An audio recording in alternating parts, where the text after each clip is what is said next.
ஓம் சாந்தி. எல்லோரும் சந்தோஷமாக இருக்கிறீங்களா? திருக்குரான் 5வது அத்தியாயத்தில் 33வது வசனத்திலிருந்து நம்ம பார்க்க போகிறோம். அல்லாஹ்வுடனும் அவனுடைய தூதருடனும் போர் தொடுத்து பூமியில் குழப்பம் செய்து கொண்டு திரிகின்றவர்களுக்குரிய தண்டனையெல்லாம்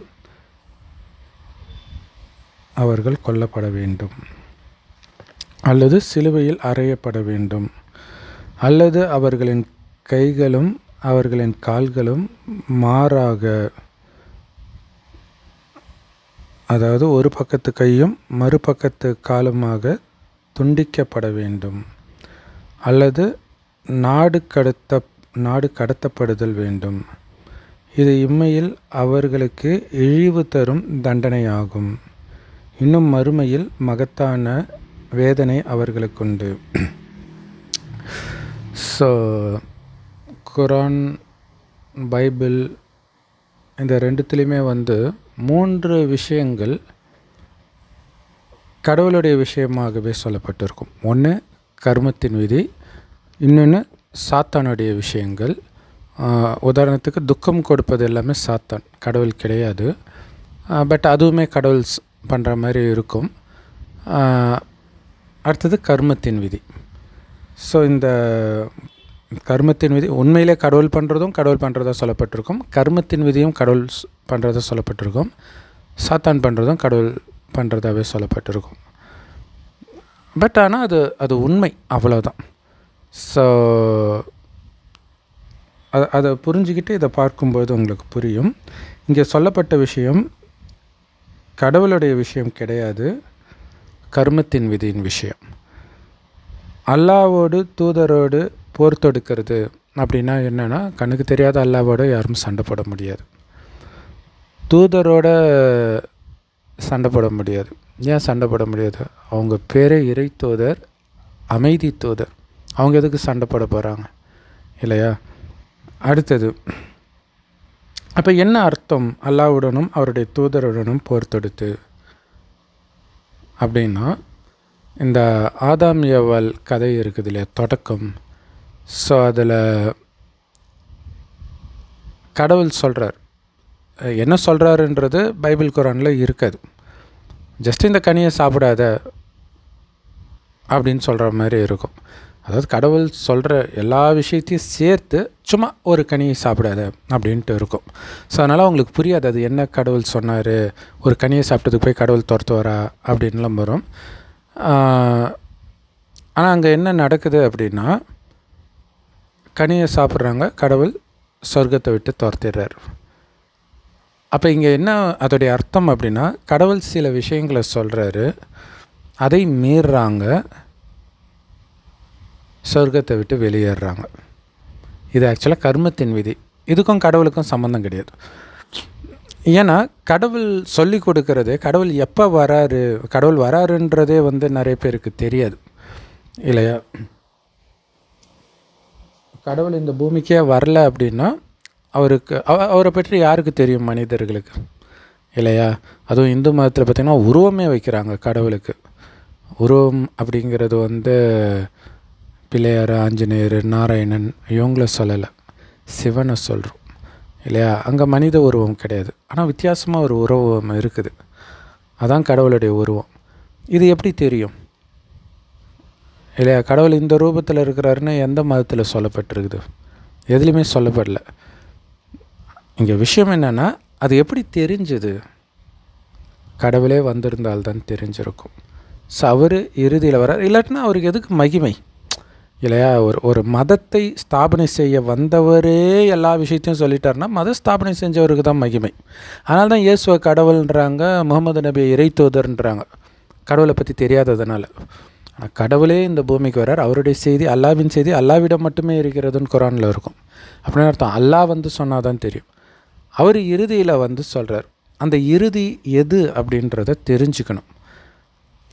இது உண்மையில் 5000 வருட காலச்சக்கரம், திரும்ப திரும்ப நடக்கும். இரவு பகல்ன்ற மாதிரி சொர்க்கம் நரகம் 2500 வருஷம் சொர்க்கம், 2500 வருடம் நரகம், கடைசி 100 வருடம் தான் இறைவன் வரார்.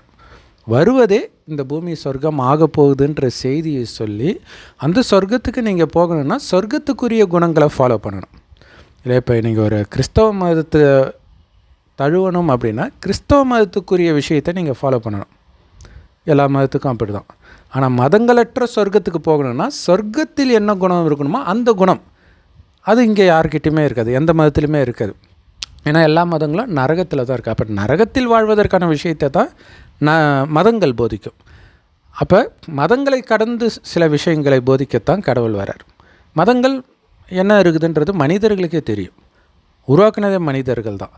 அப்போ மதங்களுக்கு தெரியாத ஒரு விஷயத்தை, மனிதர்களுக்கு தெரியாத ஒரு விஷயத்தை சொல்கிறதுக்கு தான் கடவுள் வரார். இறுதியில் சில விஷயங்கள் சொல்கிறார். அந்த விஷயத்தை அப்படியே ஃபாலோ பண்ணுறவங்க தான் சொர்க்கத்தில் வருவாங்க. அதுவும் எல்லோரும் வர மாட்டாங்க. சரி, டேரெக்டாகவே சொல்கிறேன் என்ன ஃபாலோ பண்ணுறாங்க அப்படின்னா, மெயினாக கடவுள் சொல்கிறாரு சொர்க்கத்தில் ஆத்மான்ற உணர்வில் இருப்பாங்களே தவிர உடல்ன்ற உணர்வில் இருக்க மாட்டாங்க. உடம்பு ஆத்மா போட்டிருக்கிற ட்ரெஸ்ஸு தான். அதுதான் அங்கே ஆதாம் ஏவாள் நிர்வாணமாக இருந்தாங்கன்றது. ட்ரெஸ் இல்லாமல் இருப்பாங்கன்னு அர்த்தம் கிடையாது. உடல் என்கிற உணர்வு இல்லாமல் இருந்தாங்க. கனியை சாப்பிட்டோடனே உடல் உணர்வு வந்துடுச்சு. ஒரு கனியை சாப்பிட்டா வந்துடுமா? அதோடைய அர்த்தம் என்னென்னா உடல் உணர்வு வரும்போது இந்த பூமி நரகமாகுது. சரி, அங்கே ஆத்மா தான் கண் வழியாக பார்க்குது, வாய் வழியாக பேசுது, எல்லாமே தெரியும். அந்த ஆத்மா பூர்வ மத்தியில் நட்சத்திரமாக ஜொலிக்கினால்தான் இங்கே இந்து மதத்தில் பொட்டு வைக்கிற பழக்கம் இருக்குது. ஆனால் அவங்களுக்கும் தெரியாது, அது வெளிப்படுது, அவ்வளோதான். ஸோ அந்த ஆத்மா தான் நான் அப்படின்ற உணர்வில் தான் இருப்பாங்க. பிறரையும் ஆத்மான் புருவமத்தியை பார்த்து தான் பேசுவாங்க சொர்க்கத்தில் இயல்பாகவே. ஆனால் 2500 வருஷம் கழிச்சு ஆத்மான்றதை மறந்து உடம்பு நினைக்கும் போது தான் காமம், கோபம், பற்று, பேராசை எல்லா கெட்ட குணமும் வந்துடுது. அதனால் நிறைய பாவம் செய்கிறோம். இதுதான் பாவம்னு எந்த மதமும் தெரியாது இல்லையா? அந்த பாவத்துடைய எக்ஸ்ட்ரீம் போனால் மட்டும்தான் தண்டனை, கற்பழிப்பு அந்த மாதிரி இருந்தால். ஆனால் காமம்னு ஒன்று வந்துட்டாலே அது கடைசியில் கற்பழிப்புக்கு போயே தீரும். ஆத்மா சக்தி இழக்க இழக்க இழக்க இழக்க அந்த நிலைக்கு அழிச்சிட்டு போயிடும். ஸோ இந்த விஷயத்தை இப்போ தான் இறைவன் சொல்கிறார். சொர்க்கத்தில் காமம்னா என்னன்னே தெரியாது. கணவனும் மனைவியும் நமக்கு ஒரு வேணும்னு நினைக்கும்போது மனைவி கர்ப்பமாவாள். அவ்வளோ பரிசுத்தமாக சொர்க்கமாக பாரத பூமி தான் இருந்தது. என்ன பாரத பூமியில் மட்டும் இத்தனை கடவுள்? அவங்க கடவுள் கிடையாது. சொர்க்கத்தில் வாழ்ந்தவர்கள் கடவுளுக்கு சமமாக தூய்மையாக இருப்பாங்க. எங்கே போயிட்டாங்க? எங்கேயும் போல் மறுஜன்மம் எடுத்து இதே பூமி நரகமாகும்போது பாவம் செய்ய ஆரம்பிக்கிறேன், நீங்களும் நானும் தான் அது அப்படிங்கிற விஷயத்தை சொல்கிறதுக்கு தான் கடவுள் வரார். இப்போ மறுபடியும் ஆத்மான்ற உணர்வில் நிலை பெறுங்கள். ஆனால் அந்த சக்தி இல்லை. அப்போ என்னை நினைங்கள். கடவுள் எப்படி இருப்பார்னு யாருக்கும் தெரியாது. எல்லா மதமும் கடவுளை நினைக்க சொல்லும், ஆனால் கடவுள் எப்படி இருப்பார்னு தெரியாது. அதனால் ஏதாவது ஒரு மந்திரத்தை சொல்லிக்கிட்டே இருப்பாங்க. மந்திரத்தை சொல்கிறது எப்படி கடவுளை நினைக்கிறதாகும் இல்லையா? முன்சாமி வாழ்க, முன்சாமி வாழ்க. முன்சாமி பற்றியே எனக்கு தெரியாது. முன்சாமி வாழ்க, முன்சாமி வாழ்கன்னா எல்லா மதத்துலையும் இதான் சொல்லிகிட்டு இருக்கிறாங்க. உண்மையிலே அவர் என்ன பண்ணார் வாழ்கன்னு சொல்கிறதுக்கு? ஓம் நம சிவாய, பிரேஸ் த லார்ட், அல்லாஹு அக்பர், ஒரே அர்த்தம்தான். சிவனே உன்னை நமஸ்கரிக்கிறேன், மகிமைக்குரியவன், மகிமையெல்லாம் அவருக்கே. சரி, என்ன மகிமை பண்ணார்? வர்றதே கிடையாது. அவருக்கு என்ன மகிமை இல்லையா? வரார். வந்து இன்றைக்கி திரும்புகிற பக்கமெல்லாம் பாலியல் குற்றம், எல்லா குற்றமும் நடக்குது சர்வசாதாரணமாக. இந்த குற்றங்கள் எதுவுமே இல்லாத உலகமாக இதை மாற்றுறார். அதுதான் கடவுள் பண்ணுற அற்புதம். அதனால்தான் தான் கடவுள் இந்த பூமியை படைப்பதை அவ்வளவு பெருமையாக பைபிள் குரானில் சொல்லப்பட்டிருக்குது. இந்த மாதிரி மோசமான உலகத்தை படைக்கிறதுக்கு அதை சொல்லியிருப்பாங்க. அவர் படைக்கும்போது சொர்க்கமாக இருக்குது, இப்போ நரகமாக ஆகுது. அங்கே சிங்கமும் பசும் ஒன்றா தண்ணி குடிக்கும். இன்றைக்கி மனுஷனை தவிர எல்லாத்தையும் சாப்பிட்றோம், மனுஷனும் சாப்பிட்றோம். இந்த மாதிரி உலகத்தையே கடவுள் படைப்பார். ஸோ இப்போ அந்த மாதிரி உலகம் வரப்போகுது. ஸோ அதனால தான் உடல் என்பதையே விட்டுருங்கன்ற, உடல்ன்ற உணர்வை விட்டுருங்க, ஆத்மான்ற உணர்வில் இருங்க. ஒருவரை ஒருவர் ஆத்மான்னு பாருங்கள். அடுத்தது காமம் விடணும், கரிமீன் விடணும், உடம்பு பார்க்குறதே விடணும், முடிஞ்சு போச்சு. புலனின்பத்தை விடணும் இல்லையா? உடம்புக்கு தேவை உணவு, அவ்வளோதான். அந்த சுவைக்கு அடிமையாகும்போது தான் ஒரு உயிரை கொல்றோன்ற உணர்வு கூட இல்லை இல்லையா? ஒரு விபச்சாரிக்கிட்ட போகும்போது அது ஒருத்தருடைய குழந்தை, அந்த உணர்வுலாம் இருக்காது. ஏன்னா அந்த கறியில் மனிதனுடைய புத்தி மயங்கி கிடக்கிற மாதிரி தான் கறி சாப்பிடும்போதும். ரெண்டுமே கறி தானே. ஸோ மனிதனுடைய புத்தி அந்த அளவுக்கு மோசமாக சாத்தான் எடுத்துகிட்டு வந்தான். இதை கடவுள் எடுத்துகிட்டு வந்தார்னு சொன்னால், ஸோ அதை புரிஞ்சுக்கணும். சாத்தான் பண்ணுறது எது? சாத்தான்னா ஒன்றும் கிடையாது, தனியாக ஒரு ஆள் கிடையாது. காமம், கோபம், பற்று, பேராசை, அகங்காரம், இந்த 5 விகாரம் ஆணிடமும் இதே 5 விகாரம் பெண்ணிடமும் உள்ள இணைந்த ரூபந்தான் 10 தலை ராவணன். அவனைத்தான் சாத்தான்னு சொல்கிறது, மாயான்னு சொல்கிறது. ஸோ இது நமக்குள்ளே இருக்குது. எப்போ வருது? லைட் ஆஃப் பண்ணிட்டா இருட்டாக தான் இருக்கும். அந்த லைட்டு போடுற வேலையை தான் இறைவன் பண்ணுறார். ஞான ஒளி. அந்த ஞான ஒளி மங்கிறதுக்கு 2500 வருஷம் ஆகுது. கொஞ்சம் கொஞ்சமாக ஆத்மான்றதை மறந்துடும். அப்போ உடல் உணர்வு வரும்போது தான் காமம், கோபம் இதெல்லாம் வருது. இருட்டு. அப்போ தான் நமக்குள்ளே இந்த சாத்தான் வருது. ஸோ அவனுடைய ஆட்சி தான் இப்போ நடக்குது. இந்த கடைசின்னு ஒரு வருடம் அவனை அழித்து மீண்டும் சொர்க்கத்தை உருவாக்குறார். நமக்குள்ள உடல் என்கிற உணர்வு இல்லாமல் காமம், கோபம் வராதே. உடம்பு கிடையாது, ஆத்மான்ற உணர்வில் வரணும். ஆனால் சக்தி இல்லை. என்னை நினைவு செய், இறைவன் சொல்கிறார். நீங்கள் எப்படி பூர்வமத்தில் நட்சத்திரமாக இருக்கீங்களோ அதே மாதிரி நானும் ஒரு ஆத்மா தான். செம்பொன் நிறமான ஒளி உலகத்தில் நட்சத்திரமாக இருக்கிறேன். ஆத்மாக்கள் எல்லாமே பூமியில் பிறப்பதற்கு முன்பு அங்கே தான் இருக்கும். உலகம் அழியும் போதும் அங்கே தான் போகும் அப்படின்னு சொல்கிறார். மற்றபடி மனித ஆத்மாக்கள் மனிதர்களாகத்தான் பிறப்பாங்க. இந்து மதத்தில் ஒரு பிரிவு சொல்கிற மாதிரி புல்லாகி புண்டாகிலாம் கிடையாது. ஓகே, இப்போ என்ன பண்ணால் ஆத்மான்னு ஒன்று வந்து பரமாத்மாவை நினச்சிக்கிட்டே இருக்க போகிறோம் என்ன பண்ணாலும். ஏன்னா இங்கே வந்து நீங்கள் கோயிலுக்கு போய் தான் வணங்கணும், மசூதிக்கு போய் தான் வணங்கணும். இங்கே வணங்குறதே கிடையாது. ஃபஸ்ட்டு நினைக்கிறது. நம்ம அப்பா அவர். ரோட்டில் போகிறவனுக்கெலாம் சொத்து எழுதி கொடுக்க மாட்டோம். நம்ம குழந்தைக்கு தான் எழுதி கொடுப்போம். அந்த மாதிரி கடவுளுடைய வார்த்தையை யார் கேட்குறாங்களோ, எல்லோரும் கடவுளுடைய குழந்தை தான், பட் இருந்தாலும் அவருடைய வார்த்தையை யார் கேட்குறாங்களோ அவங்க தான் நேரடி குழந்தைகள். அந்த குழந்தைங்களுக்கு தான் சொர்க்கம். இதை சொல்கிறதுக்காக கடவுள் ஒரு வயோதிகர் உடலில் பிரவேசிக்கிறார். ஏன்னா அவர் குழந்தையாக பிறக்கிறது கிடையாது யார் கர்ப்பத்தில். ஸோ அந்த வயோதிகருக்கு பிரம்மான்னு பேர் வைக்கிறார். அந்த பிரம்மாவைத்தான் ஆதாம் அப்படின்னு பைபிள் குரானில் சொல்லப்பட்டிருக்கு. ஸோ அப்போ அந்த பிரம்மா வாய் வழியாக இந்த ஞானத்தை கேட்குறவங்க தான் பிரம்மா குமார் குமாரிகள். கடவுளே நேரடியாக கொடுக்குற ஞானம் இப்போ நடந்துகிட்டு இருக்குது. இப்போ கடவுள் வந்து கொடுத்துட்டு இருக்கிறார். ஆனால் உலகத்தில் யாருக்கும் தெரியாமல் அடிச்சுக்கிட்டு இருக்கிறாங்க மனிதர்கள் உருவாக்கிய மதங்களை வைத்து. சரி, இப்போ ஆத்மான்னு வந்து பரமாத்மா நினைக்க என்ன ஆகுனா உடல்ன்ற உணர்வை மறக்கும். கூடவே இறைவனுடைய ஞானத்தையும் கேட்போம். அதை முரளின்னு சொல்லுவோம். எல்லா பிரம்மகுமாரிகள் ராஜயோக தன நிலையத்திலும் முற்றிலும் இலவசமாக கிடைக்குது. யூடியூப் வெப்சைட்ஸில் இருக்காத ஒரு லிங்க் இந்த வீடியோக்கு டிஸ்கிரிப்ஷனில் கொடுக்குறோம். அவசியம் பார்த்து பயன்பெறுங்கள். ஸோ அப்போ அந்த முரளி கேட்க அதில் என்னென்னா அந்த தெய்வீக குணங்களை நிரப்புறது இருக்கும். மெயினாக எது நடந்தாலும் முற்றுப்புள்ளி வச்சுடுங்க. ஏன்னா இப்போ நீங்கள் சொர்க்கத்துக்கு போகிறீங்க, நரகத்திலே சண்டை போட்டுட்டு இருப்பீங்களா? ஸோ அதுதான் பைபிளில் சொல்லப்பட்டிருக்கும். உன் சகோதரன் வந்து தோளில் இருக்கிற ட்ரெஸ்ஸை கேட்டால் இடுப்பில் இருக்கிறதையும் கைட்டி கொடுத்துட்டு போ. ஏன்னா நீ போக போகிறது சொர்க்கத்துக்கு இல்லையா? ஏன்னா இங்கே அதாவது இது எப்படின்னா 1 கோடி ரூபா மாதத்துக்கு சம்பளம் அமெரிக்காவில் ஃப்ளைட் ஏற போகிறீங்க. அந்த நேரம் ஒருத்தன் வந்து 1 லட்சம் கடன் வாங்கிட்டு கொடுக்க மாட்டேற அப்படின்னு சண்டை போட்டான்னா அவங்க கூட சண்டை போட்டுட்டு இருப்பீங்களா? இப்போ 1 லட்சம் தானே இந்தான்னு கொடுத்துட்டு ஃப்ளைட் ஏறி போவீங்க. அப்படித்தான் இங்கே நியாயம் அநியாயம் இதெல்லாம் பார்த்துட்டு இருந்தீங்கன்னா முடிஞ்சு போச்சு. இப்போ எனக்கு அமைதி தான் வேணும். ஏன்னா அமைதியான உலகத்துக்கு நான் போகிறேன். அதுக்காக எதையும் இழக்க நான் தயாராக இருக்கிறேன். இதுதான் அமைதி மார்க்கம், கடவுள் உருவாக்குறது. அது பைபிள்லேயும் வெளிப்பட்டிருக்கு, புதிய ஏற்பாட்டில் மட்டும் வெளிப்பட்டிருக்கு. ஏன்னா கடவுளுக்கு பதில் இயேசு சொன்னார்னு போட்டாங்க. ஸோ இப்போ என்ன ஆகுதுன்னா, ஒரு செல்ஃபோன் நல்லா சார்ஜ் 100% போட்டிங்க, என்ன ஆகும்?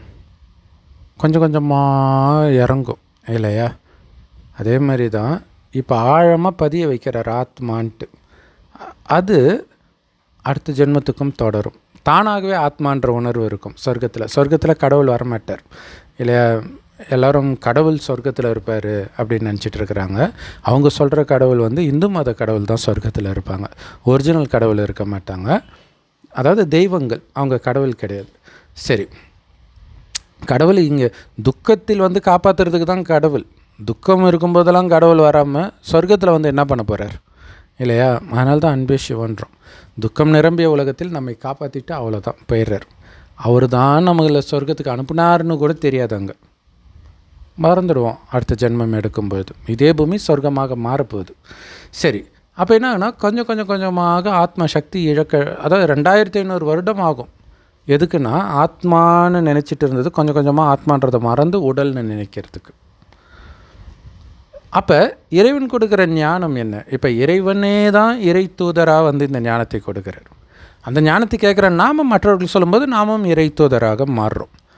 அப்போ இறைவனோட சண்டை போடல, இறைவன் கொடுக்குற வழியை மீறுவதை அங்கே அப்படி காட்டி இருக்கிறாங்க. ஏன்னா இறைவனோட எப்படி சண்டை போட முடியும் இல்லையா? அதேமாதிரி இறை தூதரோட சண்டை போட, இங்கே அமைதியாக இருங்க, எல்லாத்தையும் இழக்கிறதுக்கும் தயாராக இருங்கன்னு சொல்கிற நம்மக்கிட்ட யார் சண்டை போட முடியும் இல்லையா? சரி, அப்போ சண்டை போடுறதுன்றது அர்த்தம் என்னென்னா இறைவனுடைய வார்த்தையை மீறுவது.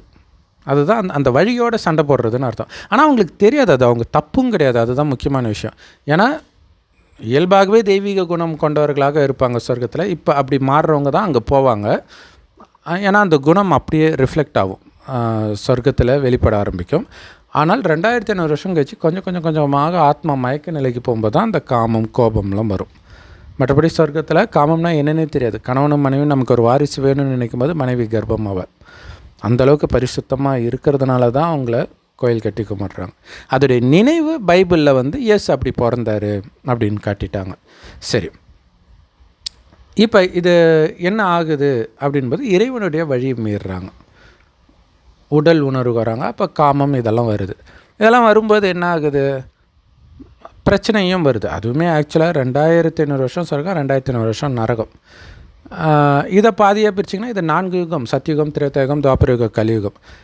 இதில் இந்த சத்தியுகம், திரேதாயுகம் சொர்க்கம், துவாபரயுக, கலியுகம் நரகம். ஆனால் துவாபரயுகத்தில் பாவம்தான் செய்வீங்க, தண்டனை கிடைக்காது.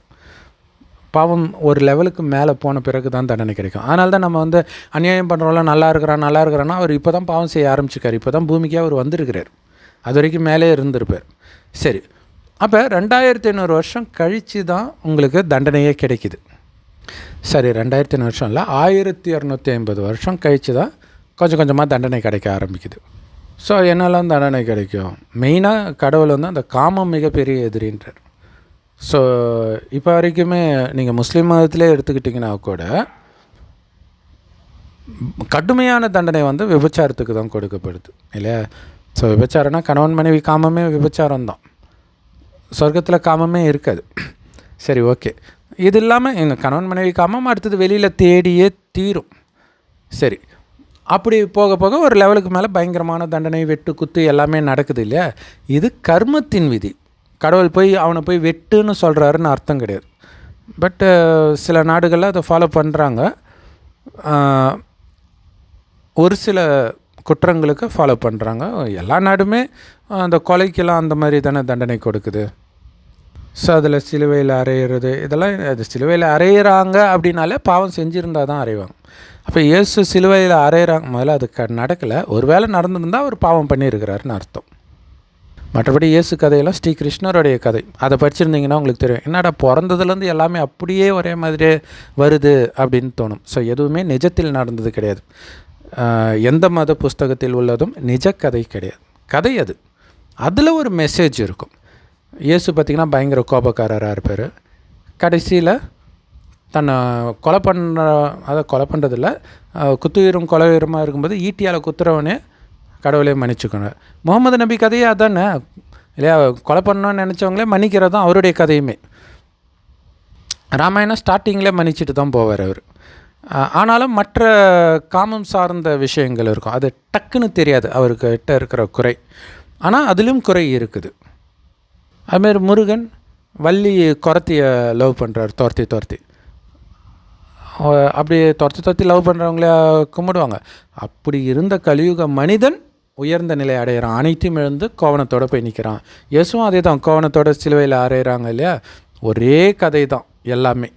பட் இந்த விஷயம் தெரியாதனால பாவம் என் மதம் உயர்ந்தது அப்படின்ட்டு இருக்கிறாங்க. எந்த மதமும் உயர்ந்தது தாழ்ந்தது அப்படின்னு சொல்கிற டைமெல்லாம் முடிஞ்சிச்சு. ஏன்னா எல்லா மதங்களும் அழிந்து மதங்களற்ற சொர்க்கம் வரப்போகுது. ஸோ கடவுள் மட்டும்தான் உயர்ந்தவர், மனிதர்கள் உருவாக்கிய மதங்களோ கிடையாது. ஸோ அந்த கடவுள் கொடுக்குற ஞானம் எல்லா மதங்களையும் அங்கங்கே அப்படியே ஸ்லைட்டாக தெரிச்சு இருக்கும், சில துளிகள். அதைத்தான் நம்ம எடுத்து புரிய வைக்கிறோம். சரி, அதுதான் இங்கே விஷயம். அல்லாஹ்வுடனும் அவனுடைய தூதருடனும் போர் தொடுத்து பூமியில் குழப்பம் செய்து கொண்டு திரிகிறவர்கள். இறைவனுடைய வழி என்ன? அமைதி, அன்பு, அனைத்தையும் இழப்பதற்கு தயாராரு. ஆனால் எப்போ குழப்பம் வருது, நான் இது ஏன் நாடு, ஏன் வீடு, அப்படி பிடிச்சிக்கிறது, ஏன் புகழ், ஏன் பேர், உலகம் ஃபுல்லாக யுத்தம் அதனால தான் நடக்குது. ஸோ அப்படி இருக்கிறவங்களுக்கு தண்டனை என்ன, அதையும் நாம் பார்க்குறோம் இல்லையா? எவ்வளோ கொடுமையாக இறக்குறோம், அதெல்லாம் நம்ம பார்க்குறோம். கொல்லப்படணும், சிலுவையில் அறையப்படணும், ஒரு பக்கம் கால் ஒரு பக்கம் கை இல்லாமல் இருக்கணும், எல்லாமே நீங்கள் நடந்துகிட்ருக்கு. அது யுத்தத்தில் நடக்கிறது மட்டும் இல்லை, பிறக்கும்போதே அந்த மாதிரி பிறக்கிறத பார்க்குறோம், பலவிதமான நோய்கள் வர்றதை பார்க்குறோம், பேரலைசிஸ் அட்டாக் வர்றதை பார்க்குறோம், இதெல்லாம் இருக்குது. பைபிளில் கூட ஒரு இடத்துல பார்த்திங்கன்னா, தாய் தந்தைக்கு மரியாதை கொடுப்பவர்கள் கல்லெறிய கடவன், கல்லெறிந்து கொல்ல கடவன் அப்படின்ட்டு இருக்கும். அப்படின்னா கொலை பண்ணுறாங்க இல்லை. அந்த மாதிரி இருந்தால் ஒரு காலத்தில் அவனுடைய குணம் மோசமாகி அவனுக்கு அந்த மாதிரி தண்டனை கிடைக்கும் அப்படிங்கிறது தான் அதோடைய அர்த்தம். அது கர்மத்தின் விதி அது. ஸோ அதே மாதிரி நாடு கடத்தப்பட வேண்டும்னு இருக்குது இல்லையா? ஸோ நாடு கடத்துறதுனா அவனை போய் வேறு நாட்டுக்கு அனுப்புறது அப்படி அர்த்தம் கிடையாது. அவங்க அப்படி புரிஞ்சுக்கிறாங்க. பட் உண்மையிலே என்னென்னா, நம்ம எல்லாருக்குமே இப்போ பார்த்திங்கன்னா இந்தியா இந்து நாடு. ஸோ இங்கே பிறக்கும்போது இந்துக்கள் நல்லா தான் இருக்கிறாங்க. பட் வேறு இடங்களில் இந்துக்கள் கஷ்டப்படுறத பார்க்குறோம். அதேமாரி முஸ்லீம்கள் முஸ்லீம் நாடுகள்லே நிறைய நாடுகளை கஷ்டப்படுறாங்க. பட் சவுதி அரேபியா, துபாய் இங்கெல்லாம் அவங்க நல்லா தான் இருக்கிறாங்க. ஸோ அந்த நாட்டை விட்டு வேறு எங்கேயாவது பிறந்தாங்கன்னா அவங்களுக்கு கஷ்டம். ஸோ அப்போ அங்கே அந்த மாதிரி ஒவ்வொரு மதத்துக்கும் அந்த மாதிரி இருக்குது இல்லையா? ஸோ அங்கே அவங்க நிறைய பாவம் செய்யும்போது நாடு கடத்தப்படுவாங்கன்னா என்ன அர்த்தம்னா, அடுத்த ஜென்மம் எந்த இடத்துல அவங்களுக்கு கஷ்டம் வருமோ அந்த இடத்தில் பிறப்பாங்க. சாப்பாட்டுக்கு வழி இல்லாதது அல்லது மதச்சண்டை இதெல்லாம் நடக்கிற இடங்கள் இதெல்லாம் நடக்குது. ஸோ இது இம்மையில் அவர்களுக்கு இழிவு தரும் தண்டனையாகும். இன்னும் மறுமையில் மகத்தான வேதனை அவர்களுக்கு உண்டு. இம்மை மறுமைனா ஒன்றும் இல்லை, இந்த பிறவி அடுத்த பிறவி, அவ்வளோதான். ஸோ அவங்களுக்கு அது விளக்கமாக சொல்கிறதுக்கு யாரும் இல்லாதனால மறுமைனா சொர்க்கம் நரகம் போல் இருக்குது, ஒரு பிறவி தான் அப்படின்னு நினச்சிட்ருக்காங்க. அப்படிலாம் கிடையாது. குரானில் தெளிவாகவே போட்டிருக்கோம், நரகத்தில் நீங்கள் செய்த பாத்துக்கான தண்டனை அந்த நரக நெருப்பில் மீண்டும் மீண்டும் உங்களுக்கு சதை கொடுத்து துடிக்க வைக்கப்படுவீங்க அப்படின்னு இருக்கும். மீண்டும் மீண்டும் எப்போ சதை கிடைக்கும்? இறந்த பிறகு மறுபடியும் சதம் கிடைக்கும், அதாவது உடம்பு கிடைக்கும், அதுதான். ஸோ ஒவ்வொரு ஜென்மத்திலும் உங்களுக்கு அது தொடரும் தண்டனை அப்படின்னு அர்த்தம். ஸோ 34. ஸோ அதை ஸ்தூலமாக புரிஞ்சுக்கிறாங்களே 33, அதுக்கேற்ற மாதிரி 34 வரும். எனினும் பிடித்து தண்டிக்க அவர்கள் மீது நீங்கள் சக்தி பெறுவதற்கு முன்னதாக பச்சாதாபப்பட்டவர்களை தவிர அப்போது நிச்சயமாக அல்லாஹ் மிக்க மன்னிக்கிறவன் மிக கிருபையுடையவன் என்பதை நீங்கள் அறிந்து கொள்ளுங்கள். ஸோ இதோடைய உண்மையான அர்த்தம் என்ன அப்படின்னா, நம்ம ஏற்கனவே சொன்னோம், இது கர்மத்தின் விதி. ஆனாலும் கடவுளுடைய கருணை என்னென்னா, நீங்கள் செய்கிற பாவங்களுக்கு ஈக்குவலாக எப்போவுமே தண்டனை கிடைக்கிறது கிடையாது. ஒரு 100 மடங்கு 100% தண்டனை கிடைக்க வேண்டிய இடத்துல 10% அல்லது அதை விட கம்மியாக தான் கிடைக்கும். அதுவே ஒரு விதத்தில் கருணை தான். இது ஆக்சுவலாக கர்மத்தின் விதி. ஆனால் ஒருவேளை நீங்கள் மனம் திருந்திட்டிங்கன்னா அதிலிருந்தும் உங்களால் தப்பிக்க முடியும். ஆனால் ஜென்ரலாக திருந்த வாய்ப்பு கிடையாது. ஏன்னா நாளுக்கு நாள் உலகம் மோசமாக தான் ஆகும்.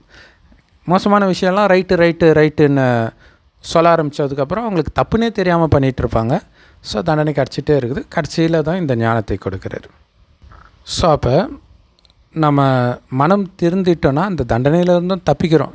தண்டனை எந்த பாவம் செஞ்சுருந்தாலும் சரி, நம்ம எல்லா பாவமும் செஞ்சுட்டு தான் வந்திருப்போம் இல்லையா? சொர்க்கத்தில் எந்த பாவமும் செய்ய மாட்டோம். நரகத்தில் ராஜாவாக இருக்கும்போதெல்லாம் என்ன ஆட்டம் ஆடி இருப்போம் இல்லையா? ஆரம்பத்தில் எதுவும் அவ்வளோவா பாவம் பண்ண மாட்டோம். ஆனால் கலியுகத்துக்கு வரும்போதெல்லாம் நிறைய பாவம் செஞ்சுருப்போம்.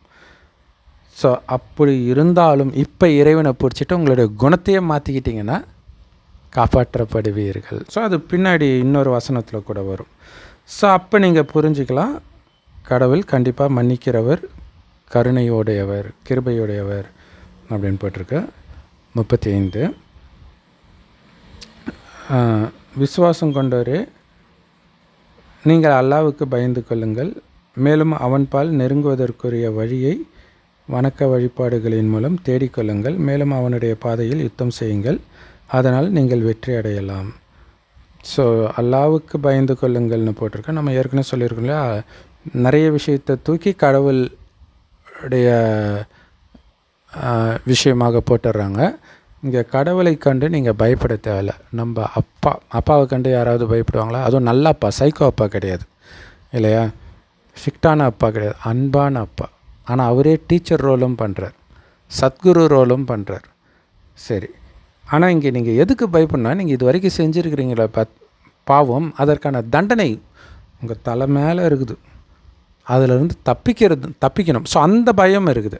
அதுலேருந்து தப்பிக்கிறதுக்கான வழி தான் இறைவன் சொல்கிறார், என்னை நினைவு பண்ணிக்கிட்டே இரு. இந்த நினைவு பண்ணிக்கிட்டே இருன்றது இந்து மதத்தில் ஒரு கதையில் அற்புதமாக வெளிப்பட்டிருக்கும். மார்கண்டேயன் இறக்கிற நேரத்தில் 16 வயசு தான் அவனுக்கு ஆயுள்னு இருக்கும். ஸோ அந்த நேரத்தில் என்ன பண்ணுறான், போய் சிவலிங்கத்தை கட்டி பிடிச்சிக்கிறான். அப்போ யமதர்மன் அந்த பாசக்கயிறு போடும்போது கடவுள் எட்டி உதைக்கிறார் அப்படின்னு சொல்லப்பட்டிருக்கு. ஸோ அதோடைய உண்மையான அர்த்தம் என்ன அப்படின்னா, இறைவனை கெட்டியாக பிடிச்சிக்கிறோம் நினைவுனால். அவருக்கு உடம்பு கிடையாது நீங்கள் போய் கட்டி பிடிக்கிறதுக்கு. ஸோ பக்தி மார்க்கத்தில் கதையில் அப்படி வந்திருக்கு. ஸோ அப்படி நீங்கள் பிடிப்பது எதற்காக? மரணத்துக்கான பயம் கிடையாது, ஆத்மாவில் இருக்குது. ஏன்னா மரணம் உடம்புக்கு தான், மறுபடியும் இன்னொரு உடம்பு எடுத்தாவது நீங்கள் தண்டனை அடைவீங்க. ஸோ அதுதான் குரானில் போட்டிருக்கு, மறுபடியும் தசை கொடுத்து உங்களுக்கு தண்டனை கிடைக்கும். ஆனால் நீங்கள் தப்பிச்சிக்கலாம். எப்போ? இறைவனை கெட்டியாக பிடிச்சிக்கிட்டிங்கன்னா தப்பிச்சிடலாம். இறைவனுடைய வழிபடி, இறைவன் நினைவிலே இருந்தாலே நீங்கள் பாவம் பண்ண மாட்டீங்க. ஏன்னா உங்கள் புத்தி தெளிவாக இருக்கும். புத்தி அமைதி இழந்தால் தான் தப்பு பண்ணும். காமமாக இருந்தாலும் சரி, கோபமாக இருந்தாலும் சரி, பற்று, பேராசை, அகங்காரம், இது எல்லாமே அமைதி இழந்தால் தான் வரும். ஏன்னா இது எல்லாமே உங்கள் அமைதியை இழக்க வைக்கும் இல்லையா. அந்த பொண்ணு என்னை பார்த்துட்டா தூக்கமே போச்சு, அமைதி இழந்துருச்சா. கோபம் வந்தாலும் தூக்கம் போயிடுச்சு, பற்று, பேராசை, அகங்காரம் எல்லாமே. ஸோ அப்போ உங்களுடைய பாவங்களுக்கு பயந்து கொள்ளுங்கள்ன்றது தான் அது கரெக்டான விஷயம். அப்போ என்ன பண்ணோம், அவரை நெருங்குவதற்கான வழியை தேடிக்கொள்ளுங்கள். தேடியெல்லாம் கடவுளை அடைய முடியாது, அவரே வந்தால் தான். இப்போ வந்திருக்கிறார், இன்னமும் தேடுறதான் பிடிச்சிருக்குதுன்னா என்ன பண்ணுறது? சரி, அப்போ அவர் சொன்ன வழியை பிடிச்சிக்கணும், அவ்வளோதான். அவருடைய பாதையில் யுத்தம் செய்யுங்கள். அப்போ பாருங்கள், தேடி என்னைக்கு போய் கண்டுபிடிப்பீங்க? ஏன்னா அடுத்த லைனே சொல்லிட்டுப்பாங்க, அவருடைய பாதையில்னா அப்போ அவர் கொடுத்தா தானே அவருடைய பாதை தெரியும். ஸோ அப்போ அவருடைய பாதை என்ன? அன்பு பாதை. யுத்தம் எங்கே? வெளியில் இல்லை, உள்ள உங்களுக்குள்ள காமன்ற சாத்தானை சாகடிக்கிறது, கோபன்ற சாத்தான், பற்றுன்ற சாத்தான், பேராசை, அகங்காரம் எல்லாத்தையும் அழிக்கிறது. யுத்தம் உள்ளுக்குள்ளே நடக்கிறது. அதன் மூலம் ஆத்மா தூய்மையாகும். வெளியில் சண்டை போட்டால் ஆத்மா இன்னும் பாவம் தான் நிரம்பும். ஸோ அடுத்த வசனம் 36. நிச்சயமாக நிராகரித்து விட்டவர்கள் அவர்களுக்கு மறுமை நாளில் அவர்கள் படும் வேதனையிலிருந்து தங்களை விடுவித்து கொள்ள இழப்பீடாக கொடுப்பதற்காக இப்பூமியில் உள்ள யாவும் இன்னும் அத்துடன் அது போன்றதும் நிச்சயமாக இருந்தாலும் கூட அவர்களிடமிருந்து அது அங்கீகரிக்கப்பட மாட்டாது. அவர்களுக்கு துன்புறுத்தும் வேதனையுண்டு. ஸோ இதை ஏன் சொல்கிறாங்க தெரியுமா? ஏன்னா நமக்கு உடம்பு ஆரோக்கியமாக இருக்கும்போது தான் நிறைய திமிரில் பாவம் பண்ணுவோம், நிறைய பணம் இருக்கும்போது பாவம் பண்ணுவோம், பதவி இருக்கும்போது கூட, ஆள் பலம் இருக்கும்போது, உறவுகள் இருக்கும்போது பாவம் செய்வோம். ஆனால் கடைசியில் இது எதுவுமே உங்களை காப்பாற்றாது. அதுதான் அது சொல்லப்படுறது. கடைசியில் இது எதுவுமே உங்கள் கையில் இருக்கவும் செய்யாது இல்லையா. அடுத்தடுத்த ஜென்மம், இன்றைக்கி நல்லா பணக்காரனாக இருப்பீங்க, அடுத்து பிச்சைக்காரனாக பிறப்பீங்க. அப்போ உங்கள் செல்வம் பாதுகாக்க போகுதா? ஸோ அதுதான் அர்த்தம். ஸோ மொத்தத்தில் உன் காசு உன்னை காப்பாற்றாது. காசு இருக்கிற தைரியத்தில் பாவம் செஞ்சு மாட்டிக்காத. இன்னொன்று ஜாதி மதம் சேர்ந்துலாம் சண்டை போடுவாங்க, காப்பாற்றாது. தனியாக தான் நீ மாட்டுவேன். ஸோ அதை புரிஞ்சுக்கணும். அவங்களுக்கு துன்புறுத்தும் வேதனை உண்டு. எதை கொடுத்தும் உன்னால் தப்பிக்க முடியாது. அல்லாஹ்வுடைய வழி அமைதி வழி, அல்லாஹ் மட்டுமே துணைவன், மனிதன் கிடையாது இல்லையா. மனிதர்கள் கூட்டாக சேர்ந்தால் உங்களை தப்பான வழியில் தான் எடுத்துகிட்டு போவாங்க. ஸோ இறைவனுடைய செய்தியை கொடுக்கறதுக்கு மட்டும் நீங்கள் குழுவாக செயல்படலாம், மற்ற விஷயம் கண்டிப்பாக உங்களுக்கு எடுத்துடுவாங்க. சரி, 37. அவர்கள் நரக நெருப்பிலிருந்து வெளியேறிவிடுவோம். ஸோ இங்கே நிராகரிப்பாளர்கள்னு போட்டிருக்குது இல்லையா. ஸோ இங்கே நிராகரிப்பாளர்கள் அப்படிங்கிறது இறைவன் பிரம்மகுமாரிகள்கிட்ட இறைவன் பேசுகிற ஞானம் தான் ஒவ்வொரு மதத்திலும் வெளிப்பட்டிருக்கு. இந்த ஞானம் எடுத்தும் ஃபாலோ பண்ணலனாலே அவங்க நிராகரிப்பாளர்கள் தான். ஃபுல்லாக ஃபாலோ பண்ணலனாலே கொஞ்சமாவது நிராகரிக்கிறாங்க இல்லையா? அப்போ நிராகரிக்கும் போது அது பாவம் செஞ்சிடறாங்க, அதுக்கான தண்டனை கிடைக்கும்போது துடிப்பாங்க. ஸோ அந்த எச்சரிக்கை தான். சரி, இதை தான் மகாபாரதத்தில் கௌரவர்கள் அப்படின்னு போட்டிருக்கு. இதில் காஃபிர் நிராகரிப்பாளர்கள்னு போட்டிருக்குது. மொத்தத்தில் இறைவனுடைய வழியை விட்டு விலகிறவங்க அப்படின்னு அர்த்தம். சரி, விலகிறவங்கன்றதை விட மீறுறவங்கன்னு சொல்லலாம்.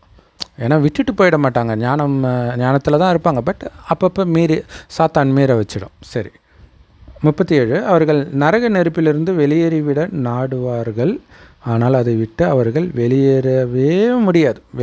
அதை தான் வெளியேறுகிறவர்களாகவும் இல்லை, மேலும் அவர்களுக்கு நிலையான வேதனை உண்டு.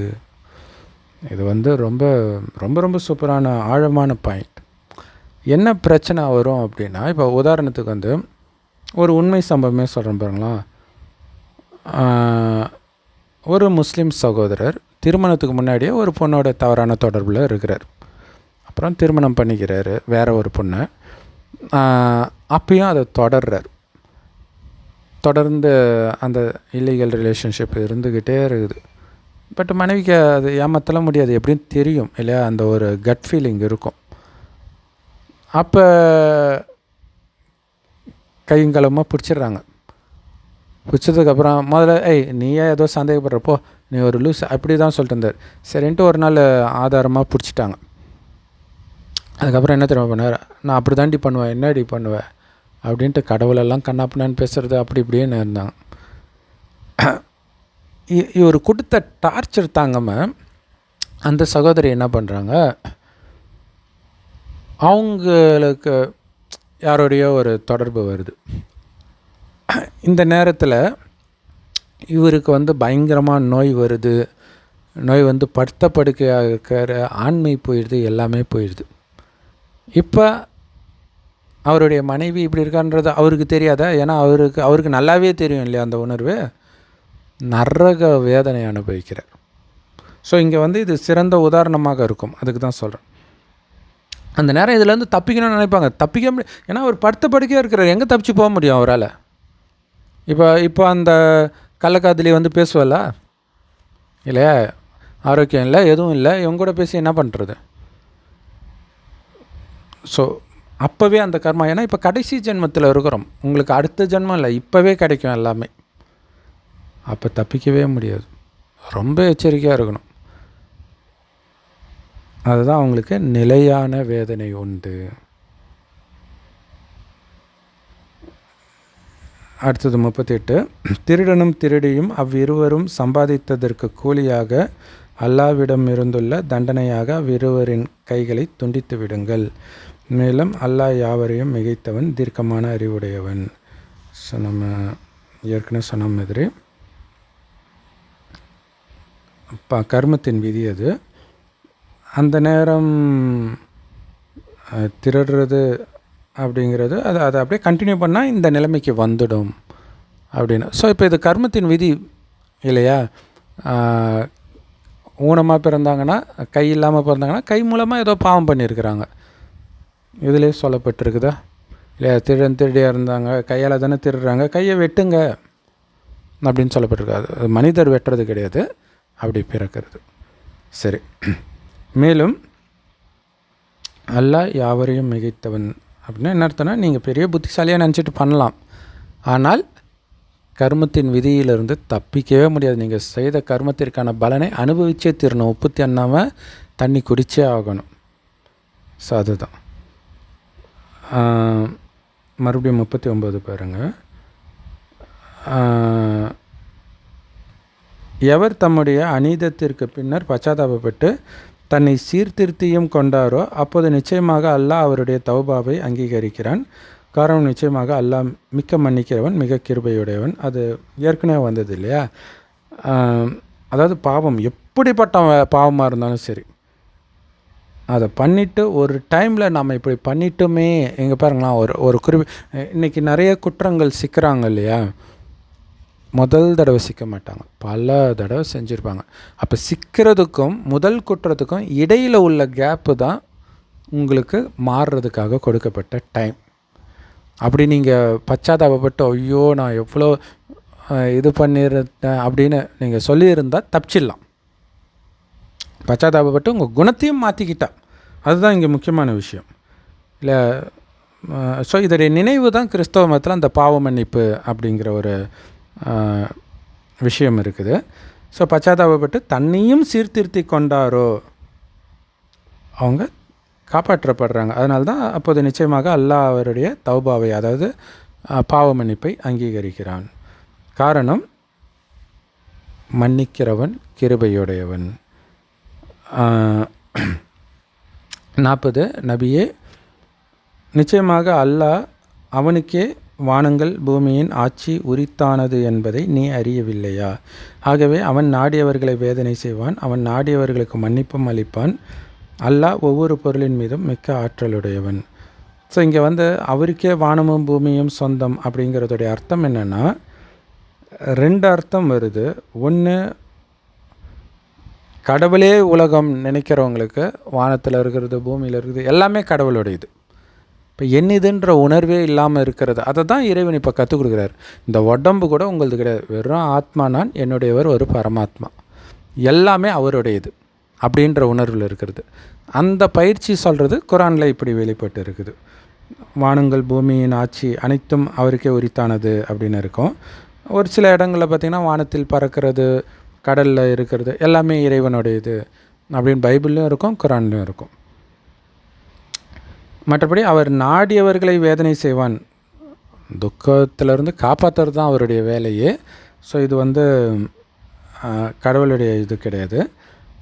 அவன் நாடியவர்களுக்கு மன்னிப்பும் அளிப்பான், இது கடவுளுடையது. நாடியவர்களுக்குன்னு இல்லை, அவர் எல்லாருக்கும் மன்னிச்சு தான் ஞானத்தை கொடுக்குறார். ஆனால் அந்த ஞானத்தை எடுத்து உங்கள் குணத்தை மாற்றிக்கலைன்னா அந்த பழைய குணம் மறுபடியும் வெளிப்படுத்தி நீங்கள் தண்டனை அனுபவிக்கிறீங்க. கடவுளை நிராகரித்ததுக்காக அல்ல, கடவுளை நிராகரித்ததுனால உங்கள் குணத்தை நீங்கள் மாற்றிக்க முடியல, இன்னும் பாவம் செய்ய தூண்டும், அதற்கான தண்டனை கிடைக்குது.